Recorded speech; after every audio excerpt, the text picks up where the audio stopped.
गुस्सा बंदे को ये महसूस कराता है कि तुम बहुत चीज़ हो, तुम छा गए हो, ताकत है तुम में। तो जब आपको किसी चीज़ का पता चल जाता है कि ये गुस्सा आपको इसलिए आ रहा है ताकि आपकी लो फीलिंग को ऊपर लाए, हाई की तरफ लेके जाए। गुस्सा एक हाई भी होती है गुस्से में, और कई लोग इस हाई को इतना पसंद करते हैं कि वो मुसलसल गुस्से में रहने लगते हैं। ये कितना ख़राब जज्बा है। तो आप स्टूडेंट बन जाएं पोलाइटनेस के, और ये आपके लिए एक ब्लेसिंग होगी कि अगर आप पोलाइटनेस को सीखना शुरू कर दें, नरमी को सीखना शुरू कर दें, जहन में फ़िक्रें रिहर्स करना शुरू कर दें। जो आपके जहन में आए हमेशा सोचें कि ये बेहतरीन है कि बेहतरीन कुछ और है।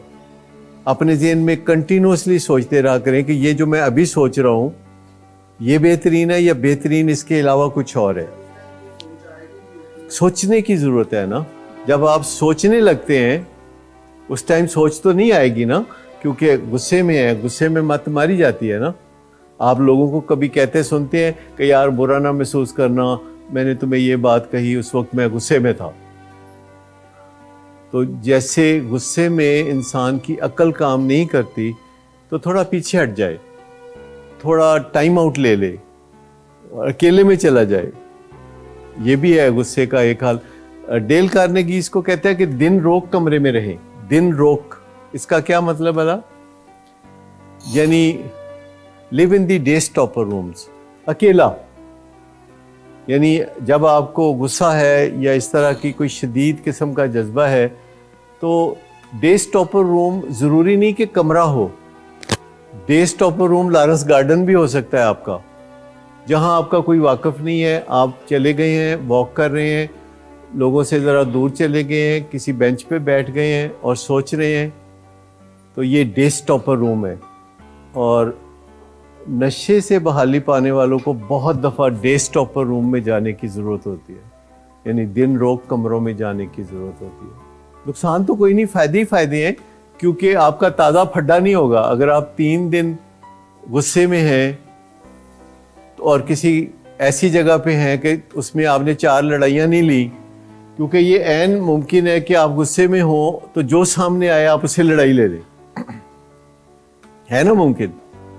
तो अगर आप पहले ही गुस्से में हैं और आपने एक लड़ाई ले लिया और फिर आप और गुस्से में हैं और एक और लड़ाई आपने ले ली है, या किसी ने आपसे लड़ाई ले ली है, तो इसको डे स्टॉपर रूम इसलिए हम कहते हैं कि आपका वक्त रुक जाता है और आप दूसरे लोगों से पंगा नहीं लेते। फिर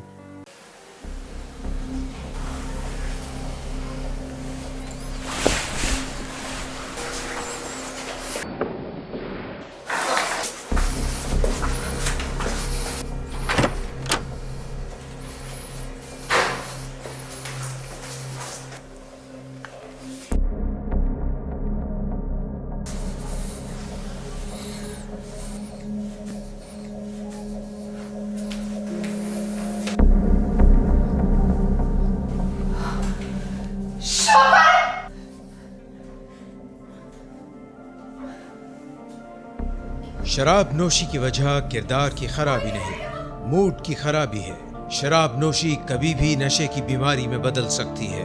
नशे की बीमारी हर स्टेज पर काबिले इलाज है।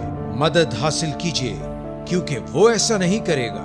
विलिंग वेज से मदद हासिल कीजिए, कहीं से भी मदद हासिल कीजिए, लेकिन फौरी मदद हासिल कीजिए। जिस मुआवजे के इंतजार में आपने बहुत देर कर दी, अब वो दस्तक दे रहा है। मदद हासिल कीजिए, मदद हासिल कीजिए, मदद हासिल कीजिए।